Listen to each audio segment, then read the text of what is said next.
దాసును కొట్టబోయిన జోష్న పారిజాతానికి చూపించిన కార్తీక్. ఇంతకు ఏం జరిగింది?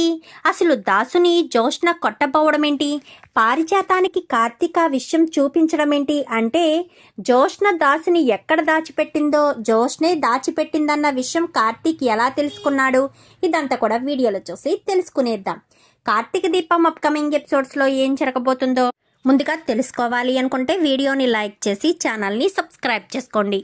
మొత్తం మీరు చూసుకున్నట్లయితే దాసు నిజం చెప్పేసినట్టుగా పారిజాతానికి కూడా తన కొడుకుని ప్రాణాలు తీయబోయింది జోష్న అన్న విషయం తెలియడంతో జోష్నను షూట్ చేసి తన ప్రాణాలు సైతం తీసినట్టుగా ఒక్కసారిగా కలగంటుంది.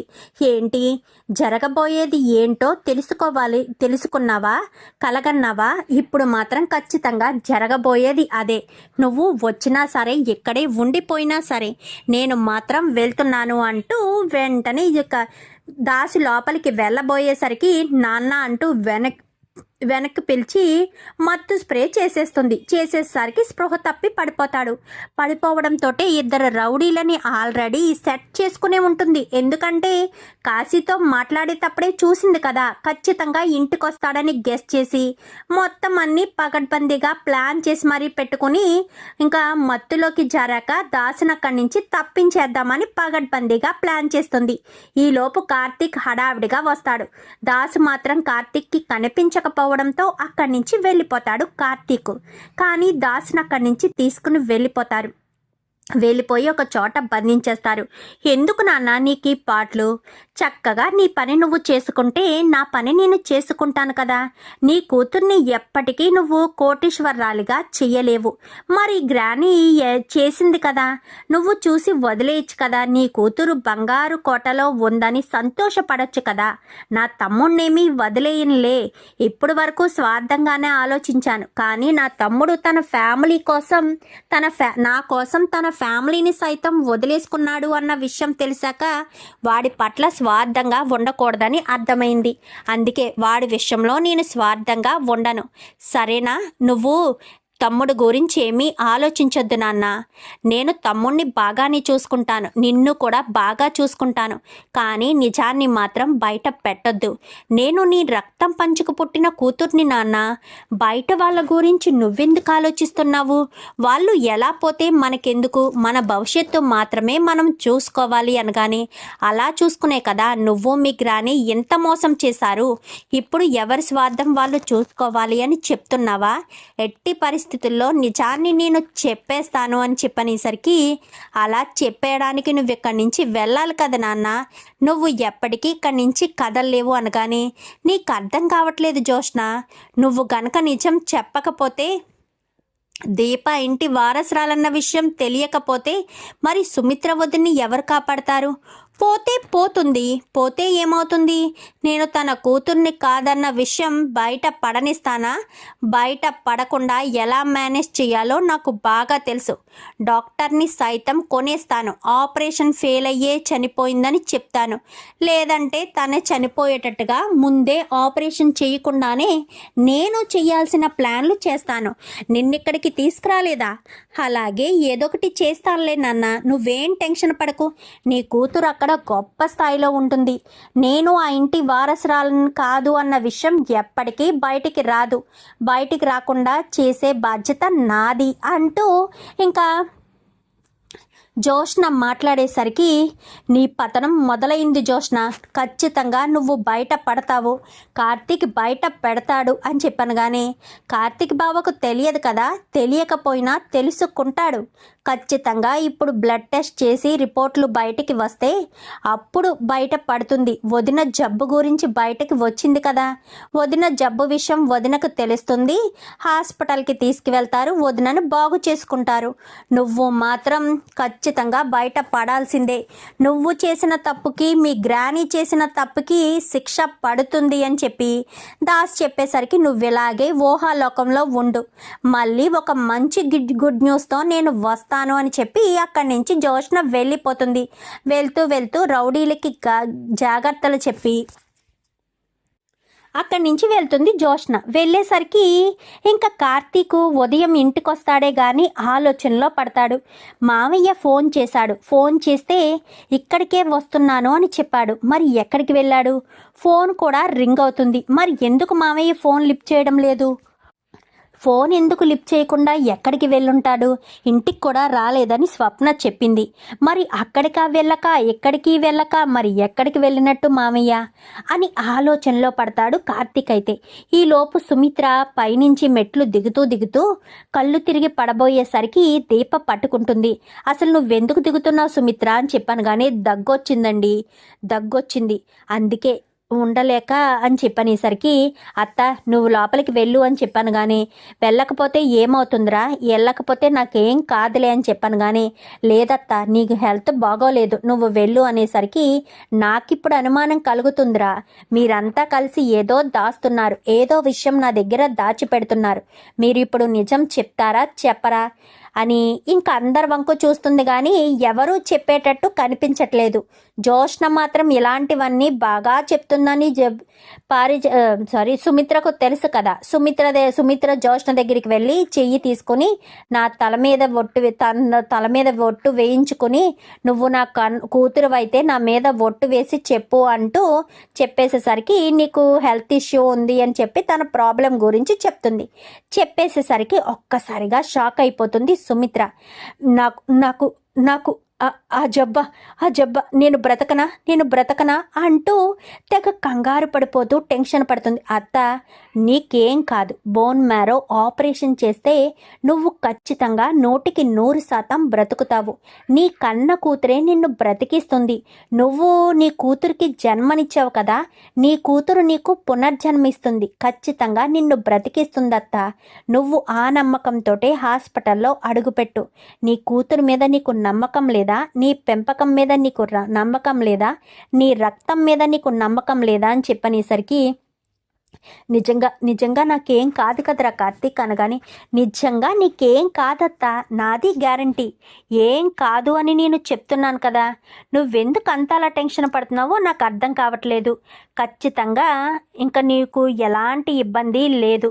ఏ ఇబ్బంది లేకుండా ఏం టెన్షన్ పడకుండా నిన్ను జాగ్రత్తగా అంటే నీకు ఏ బాధ భయము లేకుండా చూసుకునే బాధ్యత నాది అని చెప్పి ఇంకా మాట్లాడేసరికి నిజంగా నాకేది కాదా అని చెప్పాను కానీ ఏం కాదు అని చెప్తున్నాను కదా, నువ్వు భయపడొద్దత్తా, నీ మనోధైర్యమే నిన్ను బ్రతికిస్తుంది. ఆల్రెడీ హారిక గారు చెప్పారు, బోన్ మ్యారో ఆపరేషన్ ద్వారా 100% ప్రాబ్లం మొత్తం క్లియర్ అయిపోతుందని, నీకొచ్చిన వ్యాధి మొత్తం తగ్గిపోతుంది. నువ్వు ఎప్పట్లాగే సంతోషంగా నాకు ఏం కావాలన్నా వండి పెట్టచ్చు. నా మీద నమ్మకం లేదా? నేనంటే నీకు చాలా ఇష్టం కదా, నన్ను మేనల్లుళ్ళ కాకుండా ఒక కొడుకులా చూసుకున్నావు కదత్తా. నా మీద నమ్మకం ఉంచి నా చెయ్యి పట్టుకుని ముందుకు అడిగేయత్తా, నీకు ఎలాంటి ఇబ్బంది లేకుండా నేను చూసుకుంటాను అనేసరికి ఏంటండి అని చెప్పాను కానీ వాడు చెప్తున్నాడు కదా సుమిత్ర టెన్షన్ పడకు, పద హాస్పిటల్కి వెళ్దామనగానే అందరూ కూడా హాస్పిటల్కి బయలుదేరతారు. నువ్వెందుకు, నువ్వు ఇక్కడే ఉండు, అవసరమైతే ఫోన్ చేస్తాను అని చెప్పి పారిజాతాన్ని అక్కడే ఉండమంటాడు. నా మనవరాలకి అక్కడ ఎలాంటి కష్టం వస్తుందో, అక్కడ టెస్టులు చేస్తే నా మనవరాలు సుమిత్ర కూతురు కాదన్న విషయం బయటపడిపోతుంది. ఈ దాసుగాడు ఎక్కడున్నాడు? ఈ దాసుగాడు ఫోన్ చేసి ఆ వారసురాల్ని వెతికి తీసుకొచ్చినా దాంతో ఎంతో కొంత డబ్బుకు మాట్లాడి ఏదో ఒకటి చేసేదాన్ని. అసలు దాసుగాడు ఎక్కడున్నాడు అని చెప్పి దాసుకి ఫోన్ చేస్తుంది. ఫోన్ చేసేసరికి కరెక్ట్గా అప్పటికి వీళ్ళంతా హాస్పిటల్కి వెళ్తారు. హాస్పిటల్కి వెళ్ళడంతో దాసుకి వాళ్ళ అమ్మ ఫోన్ చేసింది కదా, అమ్మ అని ఉంటుంది కదా, ఫోన్ చేయడంతో అది చూసి రౌడీలు వాళ్ళ అమ్మ ఫోన్ చేస్తుంది, మేడంకి ఫోన్ చేసి చెప్పాలి అని. కరెక్ట్గా అప్పుడే హాస్పిటల్ దగ్గరికి వచ్చేసరికి జోష్నకు ఫోన్ వస్తుంది రౌడీల దగ్గర నుంచి. వీళ్ళేంటి ఇప్పుడు ఫోన్ చేస్తున్నారు, కొంప తీసి దాసు కానీ తప్పించుకుని వెళ్ళిపోయాడా ఏంటి అనుకుంటూ సరే అని జాయిగా జోష్న పక్కకు వెళ్తుంది. పక్కకు వెళ్ళేసరికి దీపకు సైగ చేస్తాడు. సైగ చేయడంతో సరే అన్నట్టు జోష్న ఎక్కడికి వెళ్ళి మాట్లాడుతుందా అని చాటుగా ఉండి చూస్తూ ఉంటుంది. ఏంట్రా ఎందుకు ఫోన్ చేశారు అనగానే, మేడం వాళ్ళ అమ్మ ఫోన్ చేసింది అనేసరికి, అమ్మ అని ఉందా ఫోను అని చెప్పాను. కానీ అవును మేడం అమ్మ అని ఫోన్ వచ్చింది అని చెప్పనేసరికి, సరే మీరు వాడిని జాగ్రత్తగా కట్టి పెట్టండి. ఎట్టి పరిస్థితుల్లో మా నాన్న అక్కడి నుంచి తప్పించుకోవడానికి వీల్లేదు. నేను ఒక అరగంటలో అక్కడికి వస్తాను, అర్థమవుతుందా అని చెప్పాను. కానీ సరే మేడం సరే అని చెప్పి ఫోన్ పెట్టేసి గబగబా జోష్న వచ్చేస్తుంది. దీప అక్కడే ఉండి ఆలోచిస్తూ ఉంటుంది.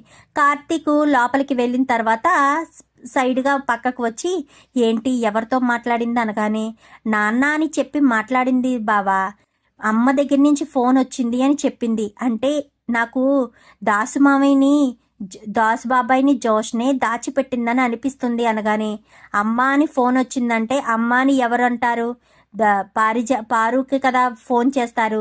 మా నాన్న అంటే దాసు మామయ్య. ఖచ్చితంగా జోష్న మామయ్యని దాచిపెట్టింది. ఇప్పుడు ఇంకేమంది అనగానే, ఒక అరగంటలో వస్తాను అంది అనేసరికి, సరే అరగంటలో నేను చూసుకుంటాను, నువ్వు ఇక్కడ మేనేజ్ చేయి, నేను అక్కడికి వెళ్తాను అనేసరికి, సరే బావా అని చెప్పి ఇంకా దీప అందరూ కూడా అక్కడే ఉంటారు. జోష్న ఉంటూ బ్లడ్ టెస్ట్ కావాలి, బ్లడ్ ఇవ్వాలి అనగానే అక్కడికి వెళ్ళిన తర్వాత ఇంకా బ్లడ్ ఇచ్చేసిన తర్వాత సైడ్ అయిపోతుంది. సైడ్ అయిపోయేసరికి జోష్న వెళ్ళడం చూసి కార్తీక్ వెళ్తాడు. వెళ్ళిన వాడు సరాసరి డైరెక్ట్ వెళ్లకుండా పారుకి ఫోన్ చేస్తాడు. పారుకి ఫోన్ చేసి, ఏమైంది ఎక్కడున్నావు పారు అనగానే, ఇంటి దగ్గరే ఉన్నాను అనేసరికి, నేను ఇంటికి ఒక డ్రైవర్ని పంపిస్తాను, నువ్వు ఆ కారులో బయలుదేరరా అని చెప్పాను. కానీ ఎక్కడికి రా అని చెప్పనేసరికి, ముందు నిన్ను రమ్మని చెప్పానా, వస్తావా రావా అని చెప్పాను. కానీ సరే వస్తాను అనేసరికి వెంటనే శ్రీధర్ వస్తాడు. శ్రీధర్ రావడంతో, ఏంటి అల్లుడు నువ్వొచ్చావు అనగానే, ఏమో నా కొడుకు నిన్ను తీసుకురమ్మని చెప్పాడు, అంతే తీసుకుని వెళ్ళడానికి వచ్చాను, వస్తారా రారా అని చెప్పనేసరికి, వాడెందుకో రమ్మని చెప్పాడు కదా, వస్తాను అని చెప్పి గబగబా పారిజాతం వస్తుంది. ఎటు రావాలి కార్తీక్ అనగానే, అటు ఇటు అని చెప్పి చివరికి జోష్న ఒక పాడుబడ్డ ఇంట్లోకి, అంటే పాడుబడ్డ అంటే ఫ్యాక్టరీ ఉంటుంది కదా, ఫ్యాక్టరీ లోపలికి వెళ్ళేసరికి కార్తీక్ కొంచెం దూరంగానే ఉండిపోయి, మీరు నేను చెప్పిన రూట్లోనే వస్తూ ఉండండి అని చెప్పి కార్తీక్ స్లోగా వెళ్ళి చూసేసరికి అక్కడ దాసు ఉంటాడు. దాసు ఉండడంతో నాకు వచ్చిన అనుమానం నిజమే, దాసు మామయ్యని జోష్నే దాచిపెట్టింది.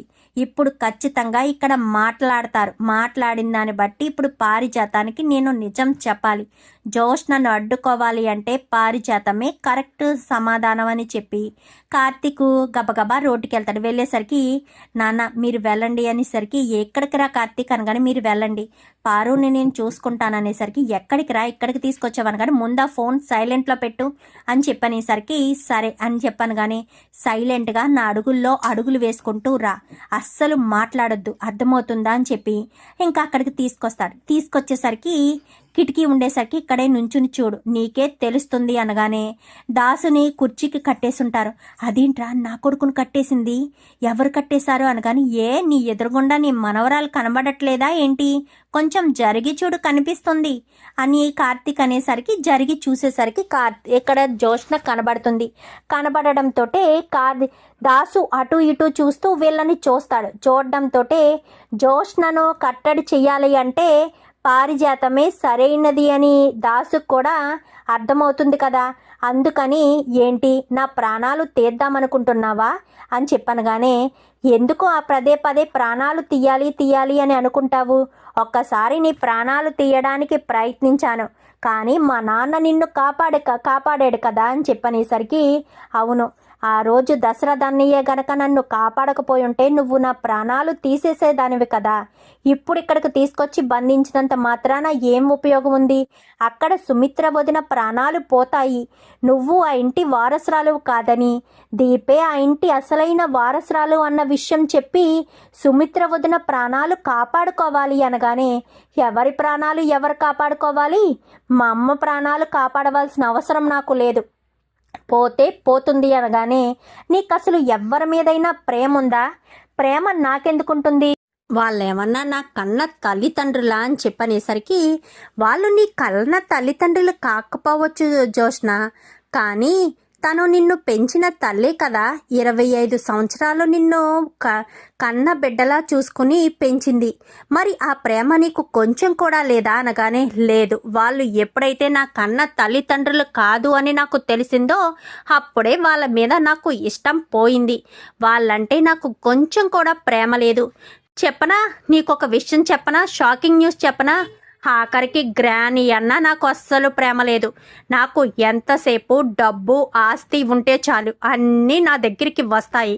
గ్రాని మాత్రం ప్రతిసారి నా ఒంటి మీద చేసుకుంటూ నన్ను ఏదో ఈ ఇంటికి మహారాణిని చేసేనని గొప్పగా ఫీల్ అవుతుంది. తనన్నా కూడా నాకు ఇష్టం లేదు. నాకు ముప్పు వస్తుంది అని ఏమైనా తెలిస్తే తన ప్రాణాలు తీయడానికి కూడా నేను వెనకాడను అని చెప్పి మాట్లాడేసరికి ఒక్కసారిగా పారిజాతం కళ్ళల్లో నీళ్లు తిరుగుతాయి. నా కొడుకు ప్రాణాలు తీయాలనుకున్నది నా మనవరాలా? నేను 25 సంవత్సరాల క్రితం చేసిన తప్పుకి నా మనవరాలు నా ప్రాణాలు తీయడానికి కూడా వెనకాడను అని చెప్పేస్తుంది. అంటే దానికి ఆస్తి అంతస్తు తప్ప ఇంకేం అవసరం లేదా? రేపు నా వల్ల ఏదైనా దానికి చిన్న ప్రమాదం వస్తుంది అని తెలిసినా నా ప్రాణాలు తీయడానికి వెనకాడదు. కన్న తండ్రి అని కూడా కొంచెం కూడా కనికరం లేకుండా నా కొడుకును అలా కట్టిపాడేసి నా కొడుకును ఒకసారి ప్రాణాలు తీయాలని ప్రయత్నించిన జోష్నను నేను క్షమించి ఊరుకోవడమా? దీన్నిక్కడే ప్రాణాలు తీసి నేను విషయం అంతా కూడా శివనారాయణ గారికి, నా భర్తకు చెప్పేస్తాను. నా భర్త నన్ను క్షమిస్తాడు అని చెప్పి పారిజాతం కాస్త ఇంకా లోపలికి వచ్చేసరికి పారిజాతం ఇటు కార్తీక్ ఇద్దరు లోపలికి రావడంతో వచ్చాడు చూడు అని చెప్పాను కానీ వెనక్కి తిరిగి చూస్తుంది. చూసేసరికి పారిజాతం జోష్న చెంప చెల్లుమనిపిస్తుంది. చెంప చెల్లుమనిపించేసరికి గ్రాని అనగానే, చీ నోర్మి, ఇప్పటి వరకు నువ్వు మాట్లాడిన ప్రతి మాట విన్నానే. నా కొడుకు ప్రాణాలు తీయాలని చూసింది నువ్వా? అదే కాక నా కొడుకు ప్రాణాలతో పాటు నీకు ముప్పనిపిస్తే నా ప్రాణాలు కూడా తీద్దామని చూసావా? నువ్వు మామూలు దానివి కాదే. నీలాంటి దాన్ని నేను చాలా పెద్ద పొరపాటు చేసి బిడ్డల్ని మార్చాను. ఆస్తి అంతస్తు ఉంటే చాలా, ఇంక నీకేమీ అవసరం లేదా? నిన్ను బ్రతకనివ్వనే. నా కొడుకును కొట్టడానికి కర్రెత్తుతావా? నా కొడుకు ప్రాణాలు తీయడానికి కూడా వెనకాడవా? అవసరం లేకపోతే నన్నైనా నువ్వు బ్రతకనివ్వవే. నీలాంటి దాన్ని ఇంకా నేను బ్రతకనిచ్చి తప్పు చేసిందాన్ని అవుతాను. దీప ఇంటి వారసురాలన్న విషయం నాకు తెలిసిపోయింది. నేను ఇప్పుడే ఇక్కడ ప్రాణాలు తీసి అక్కడికి వెళ్ళి నా భర్త ముందు నేను క్షమాపణ అడిగి, దీపే మీ ఇంటి అసలైన మనవరాలు అని చెప్పి నేను నా భర్త ముందు తప్పు ఒప్పుకుంటాను, నేను చేసిన తప్పుని ఒప్పుకుంటాను అని చెప్పి మాట్లాడేసరికి గ్రాని అది కాదు గ్రాని అని చెప్పాను. కానీ వద్దు జోష్న, నువ్వు చెప్పింది నేను వినదలుచుకోలేదు. నువ్వేంటో నీ మనస్తత్వం ఏంటో తెలిసాక కూడా నేను ఇంకా నీ గురించి ఆలోచించి చెయ్యాలి అంటే చాలా కష్టం. నేను ఏం చేయలేను. వదిలేసే. నన్ను వదిలేయడం తప్ప నువ్వు ఏమీ చేయలేవు. నిన్ను మాత్రం నేను బ్రతకనివ్వను అంటూ ఇంకా అక్కడ ఉన్న కర్రను పట్టుకుని జోష్న దగ్గర ఉన్న రివాల్వర్ జోష్నకు గురి పెడుతుంది.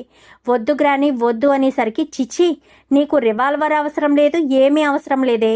నేనే నీ పేక పట్టుకుంటానని పేక పట్టుకునేసరికి, అమ్మ వదిలేసే అమ్మా అనగానే, అవును, ఇది చేసిన తప్పు వాళ్ళ కాళ్ళ మీద పడి క్షమాపణ అడగాల్సిందే. అందుకే నేనా దీప ప్రాణాలు తీయాలని ఎన్నోసార్లు ప్రయత్నించావు. నాకు ఇన్ని రోజులు తెలియలేదే నువ్వు దీప ప్రాణాలు తీయాలని ఎందుకు ప్రయత్నిస్తున్నావో. కార్తీక్ గురించి అనుకున్నాను, కానీ నువ్వు ఇంటి వారసురాలు దీప అన్న విషయం తెలుసుకునే దీప ప్రాణాలు తీయడానికే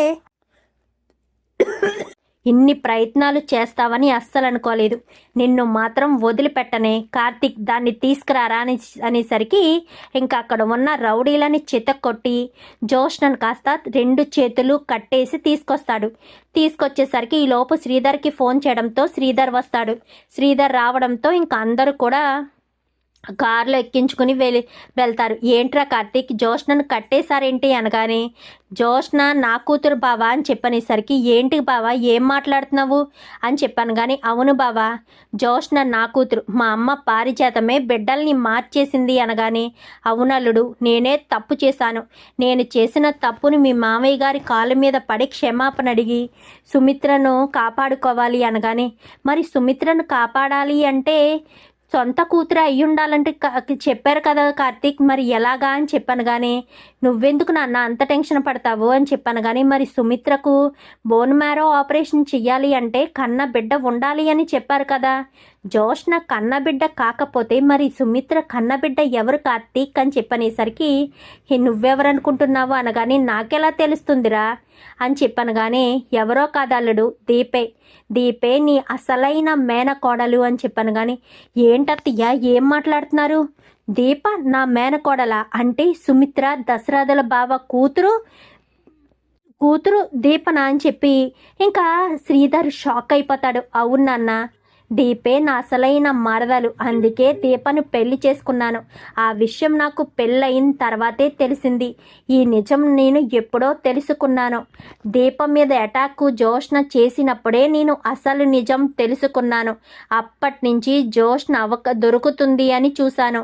ఇప్పుడు నిజాన్ని బయట పెట్టక తప్పలేదు. అత్తకొచ్చిన ఈ వ్యాధి వల్ల అసలు నిజం బయట పడుతుంది. జోష్ని ఇంటి వారసురాలు కాదని, దీపే అసలైన వారసురాలన్న నిజం బయటపడే అవకాశం వచ్చింది అని చెప్పి ఇంకా దాసు కాస్త చెప్పేసేసరికి ఇంకా మొత్తం విషయం తెలియడంతో శ్రీధర్ షాక్ అయిపోతాడు. ఈలోపు హాస్పిటల్ దగ్గరికి వచ్చేసేసరికి బావా అని చెప్పాను. కానీ జోష్న చేతులు కట్టేసి తీసుకురావడంతో, ఏంట్రా జోష్న చేతులు అలా కట్టేసి తీసుకొచ్చారు అనగానే, శివనారాయణ కాళ్ళ మీద పడిపోతుంది పారిజాతం.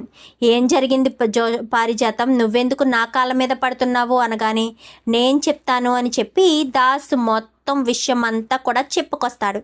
ఏంటి దాసు, ఏంటి నువ్వు అనేది అనగానే, అవునన్నయ్య, నువ్వు ఆ రోజు జోష్న నన్ను కొట్టింది అంటే ఎందుకు కొట్టింది, ఏంటి కారణం అని ఎన్నోసార్లు అడిగావు. కానీ నీకు ఎప్పుడూ నిజం చెప్పలేదు. నువ్వు అడిగిన దానికి సమాధానం ఇదే. జోష్న నా కూతురు అన్న నిజం నేను ఎక్కడ బయట పెట్టేస్తానో అన్న భయంతోనే జోష్న కావాలని నన్ను కొట్టి నా ప్రాణాలు తీయాలని చూసింది అని చెప్పి దాసు కాస్త చెప్తాడు. మరి జోష్న నీ కూతురు అయితే మరి మా కూతురు ఎవరు, నా కన్న బిడ్డ ఎవరు, మరి నా భార్యను కాపాడేదెవరు అని చెప్పనగానే, నీ కన్న కూతురు నీ పక్కనే ఉంది కదా బావా, అన్నయ్య నీ పక్కన ఉన్నది నీ కన్న కూతురే అని చెప్పనేసరికి, నా పక్కన ఉందా ఎవరు అని చెప్పాను. కానీ ఇంకా నీకు అర్థం కాలేదా అన్నయ్య, నీ పక్కన ఉన్నది దీపే కదా, దీపే మీ ఇంటి వారసురాలు, నీ కన్న రక్తం, నీ భార్య అది సుమిత్ర వదిన కన్న కూతురు, సుమిత్ర వదిన ప్రాణాలు కాపాడేది కూడా దీపనే అని చెప్పి దాసు కాస్త విషయాన్ని బయట పెట్టడంతో ఒక్కసారిగా షాక్ అయిపోతాడు. అంటే ఇన్ని రోజులు దీపే నా కూతురు అన్న విషయం నేను తెలుసుకోలేకపోయానా, నువ్వైతే తెలుసుకోలేకపోయావు. కానీ జోష్నకు ఆ నిజం ఎప్పుడో తెలుసన్నయ్యా. దీపే ఇంటి అసలైన వారసురాలన్న విషయం జోష్నకు ఎప్పుడో తెలిసే జోష్న దీప ప్రాణాలు తీయడానికి ఎన్నోసార్లు ప్రయత్నించింది. ప్రతి ప్రయత్నంలో విఫలమే పొందింది.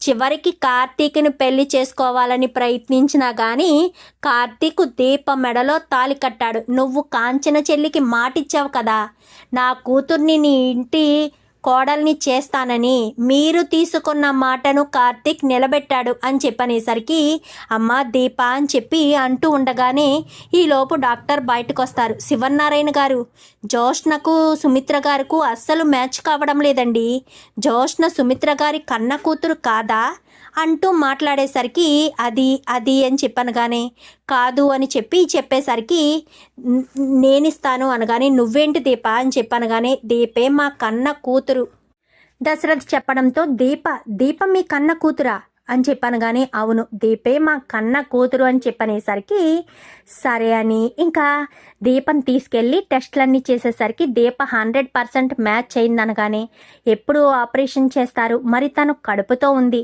తను ఆపరేషన్కి ఒప్పుకుంటే పర్వాలేదు అనగానే, మా అమ్మను బ్రతికించడానికి నా ప్రాణాలు సైతం ఇవ్వడానికి ఒప్పుకుంటాను. బోన్ మ్యారో ఆపరేషన్కి నేనెందుకు ఒప్పుకోను, ఖచ్చితంగా ఒప్పుకుంటాను అని దీప కాస్త చెప్తుంది. మొత్తానికైతే ఈ రకంగా జోష్న చేసిన కుట్రలన్నీ బయట పెట్టడంతో పాటు దీపే ఇంటి వారసురాలన్నీ అన్న విషయం కూడా బయట పడిపోతుంది. చూద్దాం మరి రాబోయే ఎపిసోడ్స్లో ఈ రకంగానే జరగాలని మీరు కూడా కోరుకుంటే వీడియో నచ్చితే లైక్ చేసి ఛానల్ని సబ్స్క్రైబ్ చేసుకోండి. Thank you for watching.